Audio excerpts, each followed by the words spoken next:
Exam preparation series में definite integral का concept है, ठीक है।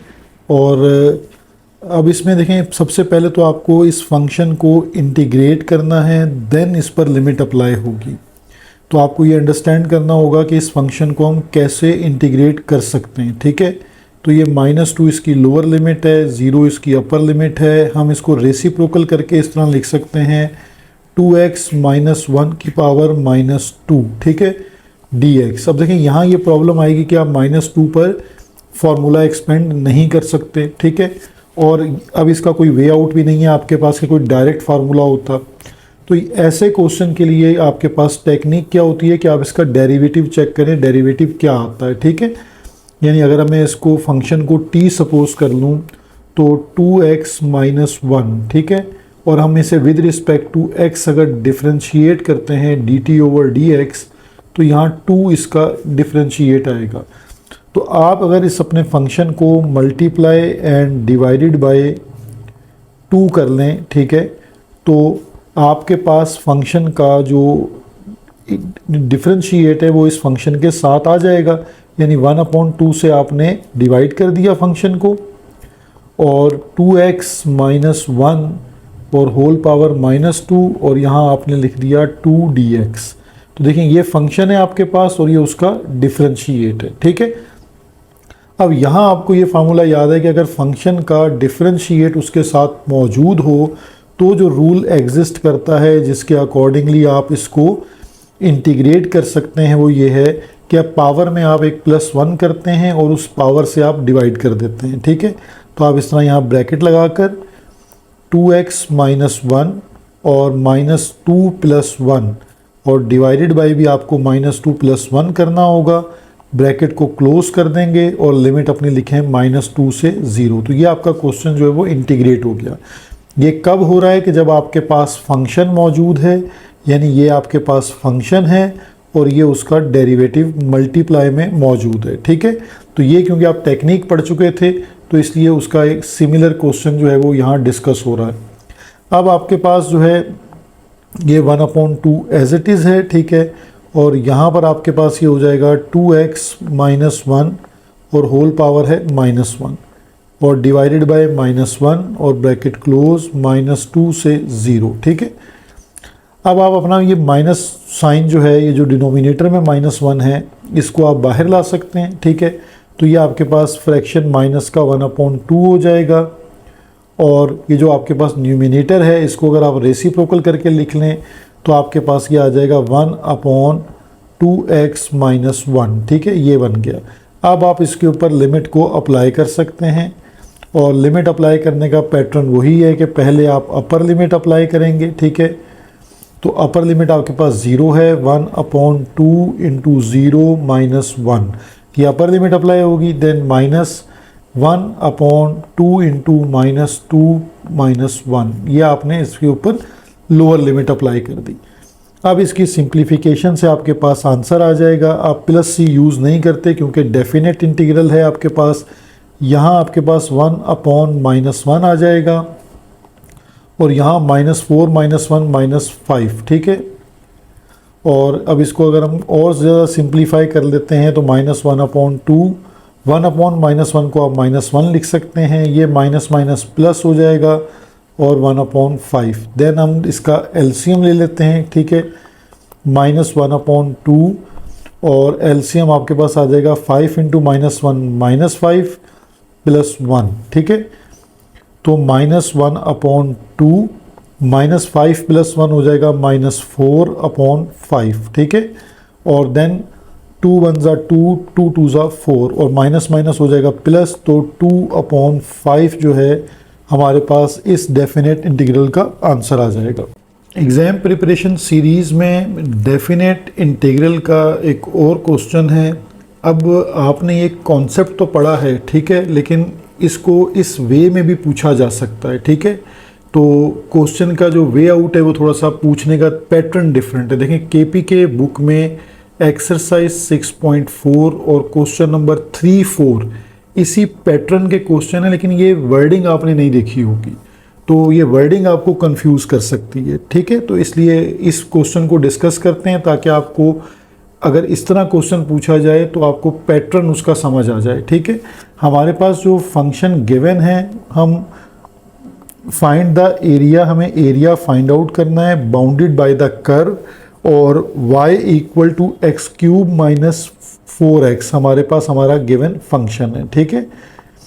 अब इस गिवन फंक्शन में एंड द x एक्सिस, और हमें वो जो कर्व का एरिया फाइंड आउट करना है वो फाइंड आउट करते हैं हम with respect to the x axis, यानी जो हमारा कर्व है जब वो x एक्सिस पर इंटरसेप्ट करता है यानी कट करता है, तो यहाँ तो वो अबव द x एक्सिस होता है, यहाँ वो बिलो द x एक्सिस होता है, जिसको हमने एक्सरसाइज में पॉजिटिव एरिया और नेगेटिव एरिया के कॉन्सेप्ट से भी पढ़ा है।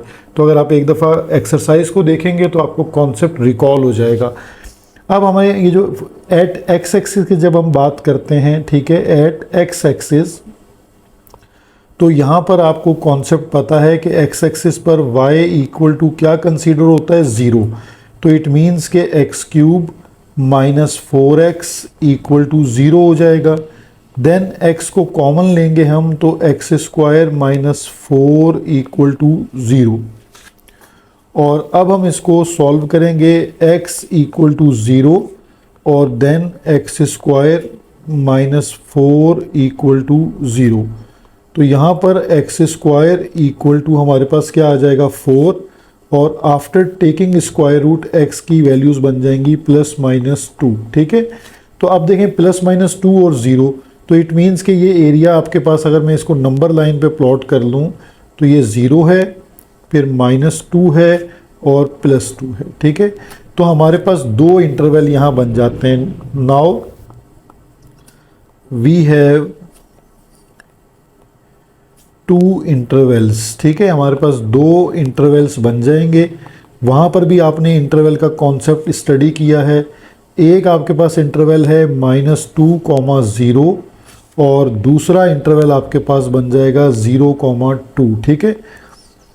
अब आपके पास -2, 0 जो है ये अबव द x एक्सिस है, ठीक है, ये अबव x एक्सिस है। और जब 0, आप 2 को बनाएंगे, ठीक है, जो 0, 2 आ रहा होगा आपके पास, ये आपके पास बिलो द x एक्सिस बनेगा, ठीक है।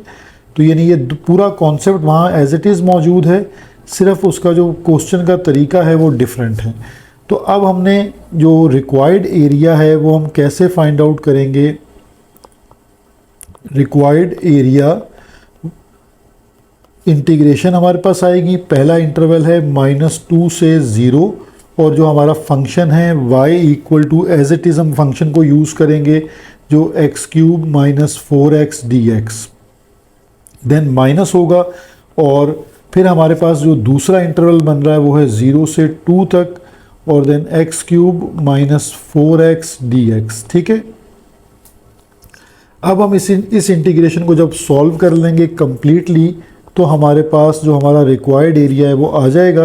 अब देखें इंटीग्रेशन तो दोनों तरफ सिमिलर होगी, तो इंटीग्रेशन में हम इसको स्प्लिट भी कर सकते हैं, ठीक है, यानी इंटीग्रेशन ऑफ x³ dx हम अलग कर लें, देन 4 और इंटीग्रेशन ऑफ x dx को अलग कर लेते हैं, और ब्रैकेट पर हम अपनी लिमिट को लिख लेते हैं -2 से 0।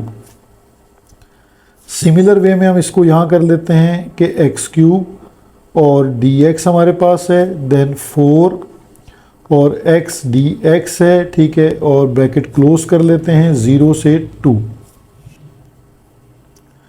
अब यहाँ हम इस एरिया को कैलकुलेट कर रहे हैं, तो x³ का इंटीग्रेट हमारे पास क्या हो जाएगा यानी अब हम इंटीग्रेशन स्टार्ट करते हैं, तो इंटीग्रेशन हमारे पास हो जाएगा x³ का x⁴ divided by 4 -4 as it is, x का इंटीग्रेट हो जाएगा x² 2, और सेम हमारे पास जो लिमिट है वो एज इट इज़ है, ठीक है। फिर हम minus sign as it is आ गया हमारे पास, और हम नेक्स्ट को हम जो हमारे पास इंटीग्रेशन है उसे इंटीग्रेट करते हैं। तो इंटीग्रेट में सेम आपने लिख लेना है x4 डिवाइडेड बाई 4 -4 x² 2, ठीक है। तो 2 से 0 इसकी लिमिट है। अब देखिए यहाँ 2 1 ज़ा 2, 2 2 ज़ा 4, 2 1 ज़ा 2, 2 2 ज़ा 4 से ही कैंसिलेशन हो गई, और जो अब हमारे पास लास्ट स्टेप इसका बनेगा वो लिमिट अप्लाई करने का होगा, तो यहाँ हम लिमिट को अप्लाई कर देंगे 2x², 0 से -2, और देन हमारे पास यहाँ पर भी x की पावर 4/4 माइनस 2x² और 2 की पावर आ गई 0। ठीक है, अब हम इसमें एरिया को फाइंड आउट करने के लिए लिमिट को पुट करेंगे। पहले अपर लिमिट पुट होगी, फिर आपके पास लोअर लिमिट पुट होगी। ठीक है, तो अब हम इसको सॉल्व इस तरह कर लेते हैं कि हमें ब्रैकेट को यूज़ करना पड़ेगा। तो पहले हम अपर लिमिट पुट करते हैं। अपर लिमिट है 0, यानी 0 की power 4 divided by 4 minus 2 into 0², bracket close, फिर देन माइनस। अब लोअर लिमिट अप्लाई करें, -2 की पावर आ गई 4 डिवाइडेड बाय 4 -2 इंटू -2 का स्क्वायर, और यहाँ हमारे पास ब्रैकेट हो गई क्लोज। ठीक है, अब माइनस साइन है हमारे पास। अब हम सेम अगेन लिमिट अप्लाई करते हैं। 2 अप्लाई होगी लिमिट, तो 2 की पावर 4 डिवाइडेड बाय 4 -2 इंटू 2² और ब्रैकेट क्लोज, माइनस, और अब 0 हमारे पास पुट होगा। 0 की पावर आ जाएगी 4 डिवाइडेड बाय 4 और -2 और 0² और ब्रैकेट क्लोज। अब देखिए यहाँ जो फर्स्ट ब्रैकेट है हमारे पास, ये कंप्लीट ब्रैकेट हो रही है 0। ठीक है, तो इसको तो हमने 0 कर दिया। अब हमारे पास जो इसका रिज़ल्ट बनेगा वो क्या आ जाएगा, इक्वल टू, देखिए ये तो हमारे पास जो रिज़ल्ट है वो है 0। अब यहाँ पर आपके पास -2 की पावर है 4, तो 2 की पावर 4 होता है 16, तो यहाँ हमारे पास बन जाएगा 16 डिवाइडेड बाय 4 और -2 का स्क्वायर आ जाएगा 4 और 4 2 ज़ा होगा 8, तो ये आ जाएगा -8, ब्रैकेट क्लोज।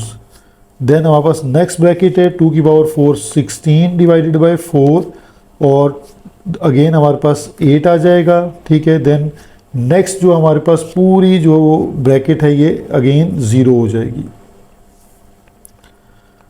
तो अब हम इसको सिंप्लीफाई करते हैं, 0 हमारा जो है वो ख़त्म हो जाएगा। ठीक है, तो एरिया इक्वल टू 4 1 ज़ा 4 4 4 ज़ा 16, तो 4 -8 -4 और बाहर वाला माइनस उसे +4 कर देगा। ठीक है, देन माइनस, अगेन हमारा 4 4 ज़ा 16 हो जाएगा, 4 -8 -4 और माइनस +4। तो यहाँ हमारे पास जो रिक्वायर्ड एरिया है वो आ जाता है 8 और साथ आप उसके लिखेंगे स्क्वायर यूनिट, क्योंकि एरिया का जो यूनिट है वो हमेशा स्क्वायर होता है। ठीक है, स्क्वायर यूनिट। तो यहाँ डेफिनेट इंटीग्रल का ये एक कॉन्सेप्ट भी क्लियर हो गया।